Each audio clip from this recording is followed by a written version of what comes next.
Let's do a walkthrough applying the algorithm as presented in the textbook as a process discovery exercise. To do so, let's consider the following event log, L as presented, which is a multi-set of traces.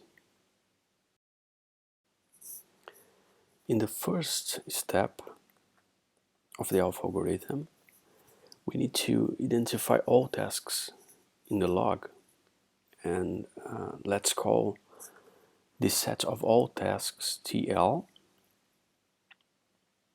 And to do this, I'm going to look into each trace in the log and build this set TL right here. So starting by the first trace, we have the tasks A, B, C, D, and F.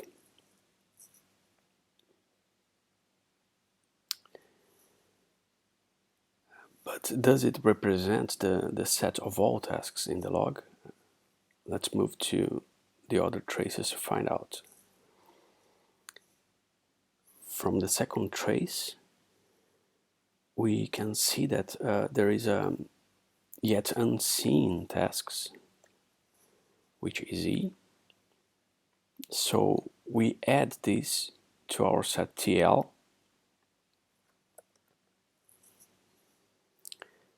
which now is this. I will leave it ordered alphabetically, but you do not need to do that.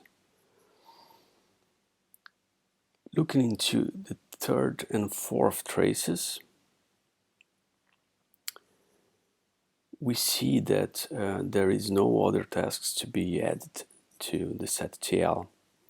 So our final set of all tasks is this.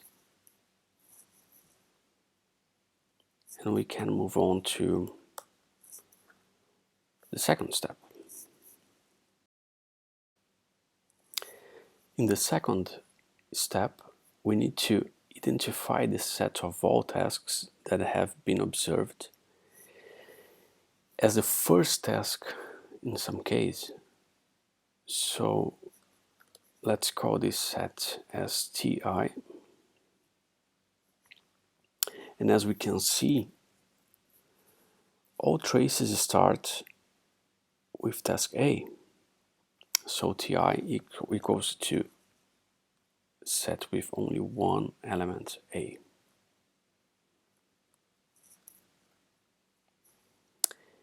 Next, in the third step, we need to identify the set of all tasks that have been observed as the last task in some case. So let's call this set TO. And as we can see here, all traces end with task F. So TO equals this.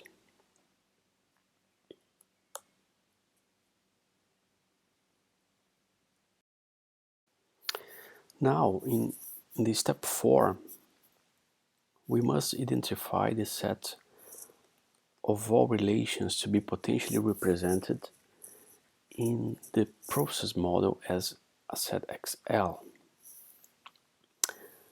And to do so, we'll search for a set of patterns that we saw in our textbook. To do this, as you can see here, I cheated a bit, and I already fulfilled some things to make this part a little quicker. So the first pattern we are going to look for is pattern A, also called the sequence pattern, in which we basically are going to search for the causal relations between X and Y,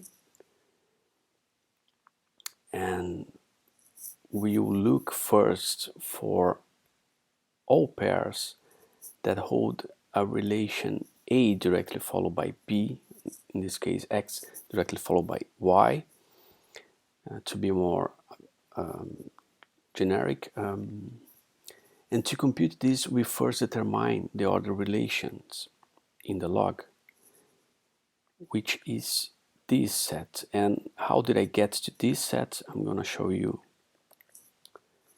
quickly now. Basically, we pass through each trace, and we search for relations between the activities. So A is directly followed by B, we put here. B is directly followed by C, as you can see here, and C is directly followed by D, as you can see here. You may question why there is a B directly followed by E. It is simply because when I was passing through all the traces, I was already ordering this set of order relations as using as a basis the left side tasks. So based on this, we can now derive the activity pairs for which the causal relations where X is followed by Y, but Y is never followed by X holds. So what I did here was basically the following. I passed through each of these order relations. So initially I start with A directly followed by B, and I try to see if there is B directly followed by A, and there is not. So I add here the causal relation between A and B. I do the same for each one of the others. For example, B directly followed by C. Do we have C directly followed by B? No, so we have a causal relation between B and C, and so on and so forth. When we get to these cases, for example, C directly followed by D, you will see that we have D directly followed by C. That is why I crossed this out here. And in the end, we have the following Excel to continue working on. Now we are going to search for pattern B.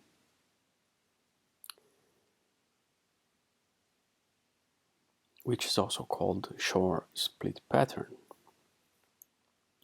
And to identify this, we only have to investigate the activities that are causally followed by more than one activity.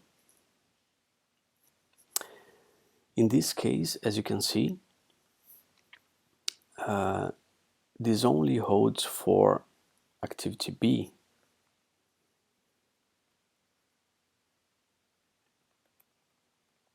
B is the only activity that is causally followed by more than one activity, which in this case, the activities that are causally following B are C, E, and D. And now we need to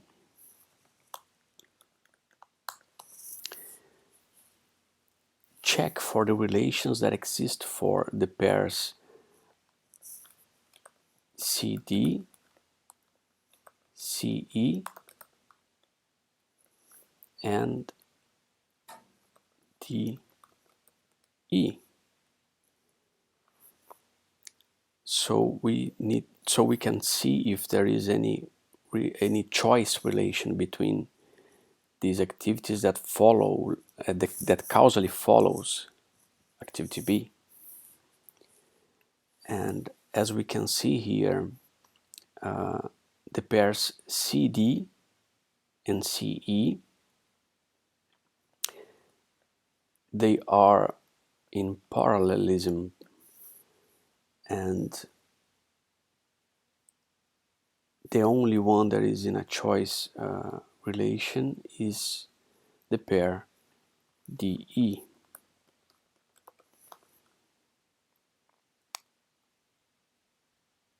Therefore, we have B DE. This is the relation that we have for pattern B, and we add this to our Excel.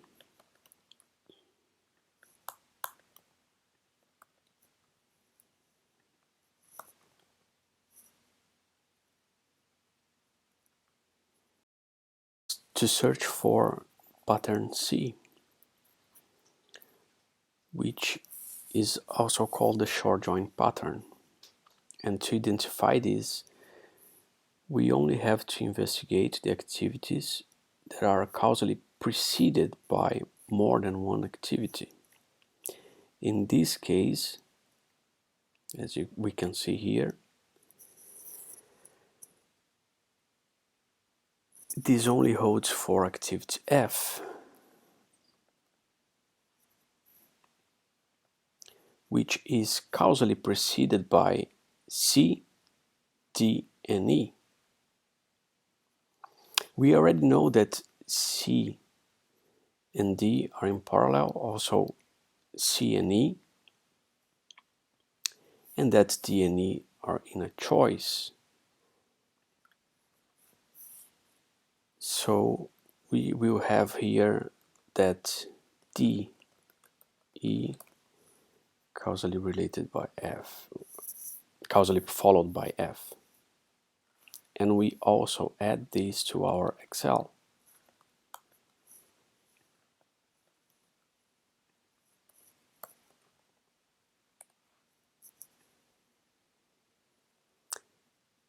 And now we can move to step 5.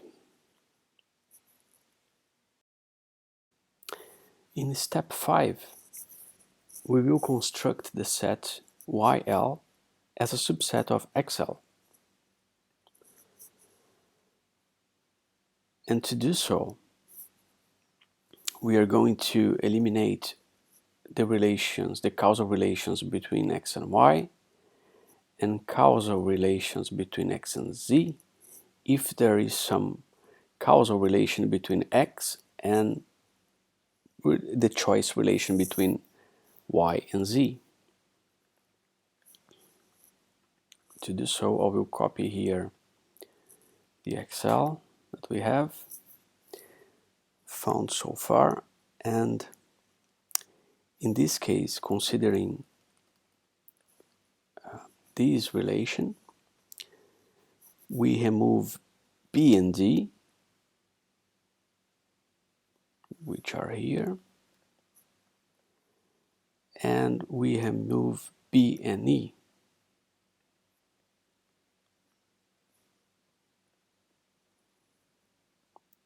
Which will result in a new YL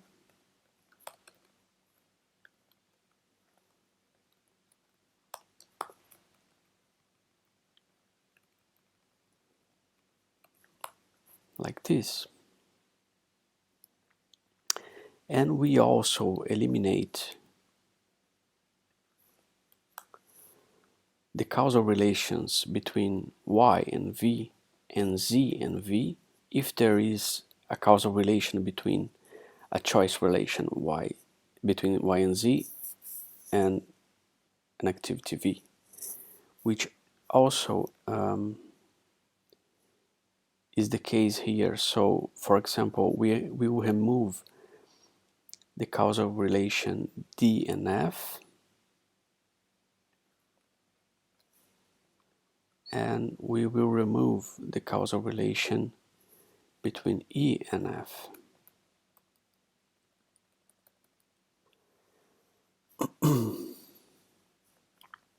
And this will lead us to our final YL.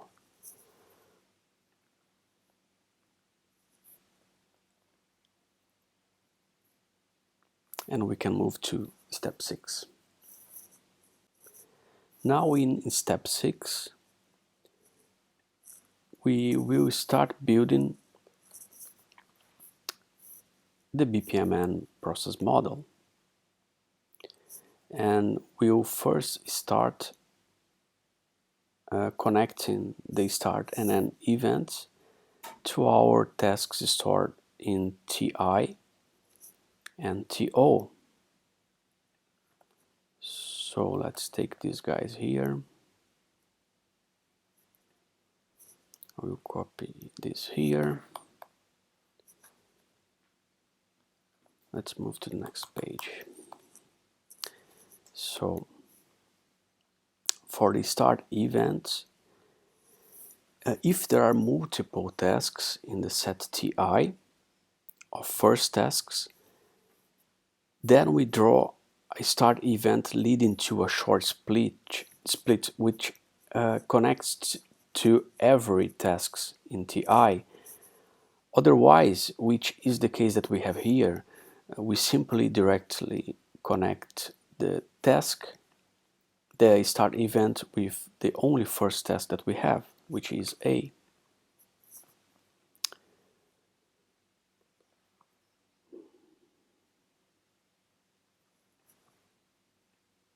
And I will just copy the image here to make it clearer. We do the same for the end events, and for each task in the set TO, we add an end event and draw an arc from the task to the end event. So we have our final task F, and we draw an event here.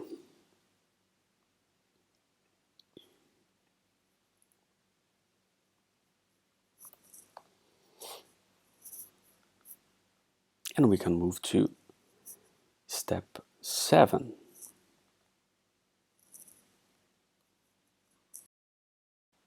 In step 7,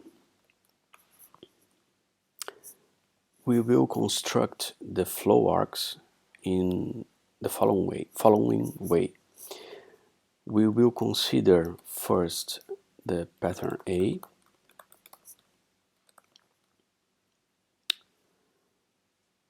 for each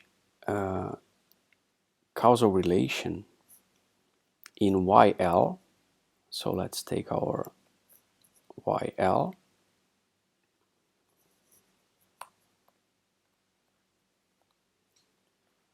We will draw an arc between these tasks. So for example, for each causal relation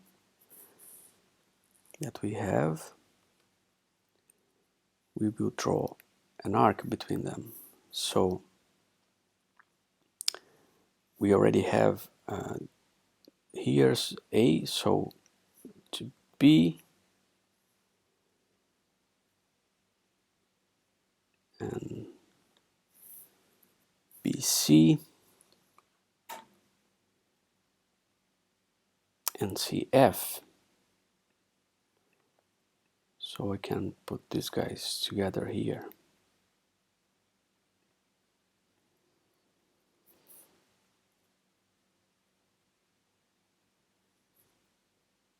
All right.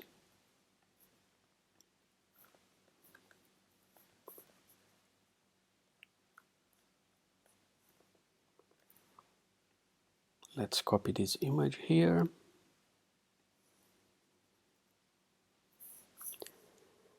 And we will move to pattern B. And for each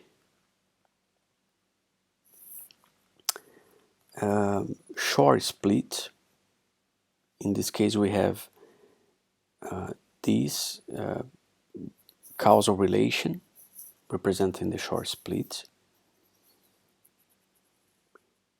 We will draw an arc from B, in this case, to the short split, and from there to the activities D and E. So in this case, we are going to need to draw a short split here, and we are going to draw arcs from the short split to D and E.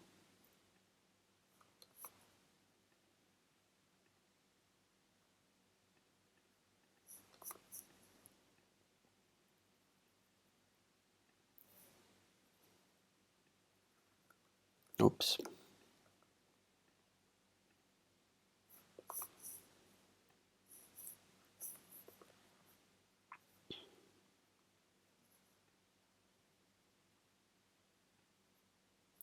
And we do something similar to pattern C. For pattern C, for each short join relation, we draw an arc from, in this case, D and E to a and short join, and from there to F. So we're gonna have a short join here,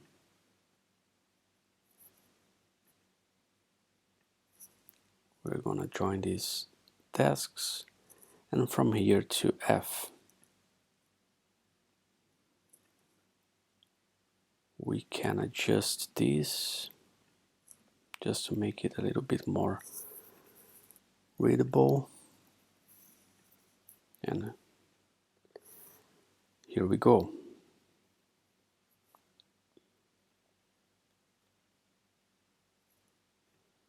Finally,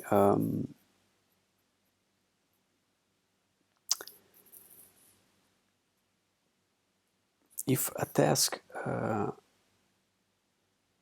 in the so far constructed process model has multiple outgoing or multiple incoming arcs, which are the pattern D and E,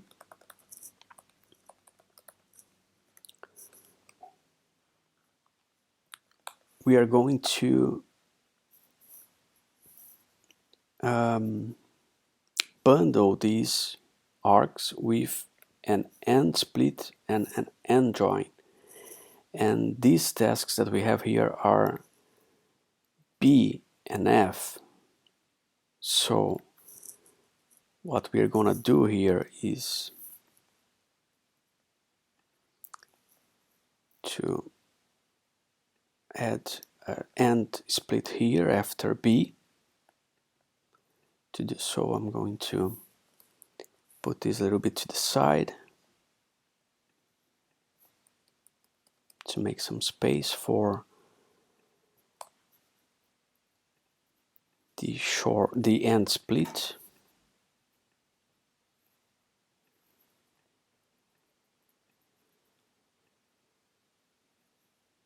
Here we go. And the same thing for task F. I'm gonna make some space here to the end join.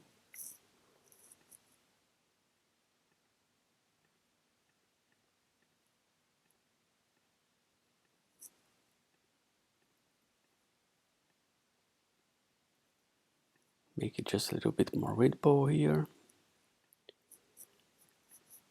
And that's it. This is our resulting process model from applying the alpha algorithm to that initial event log.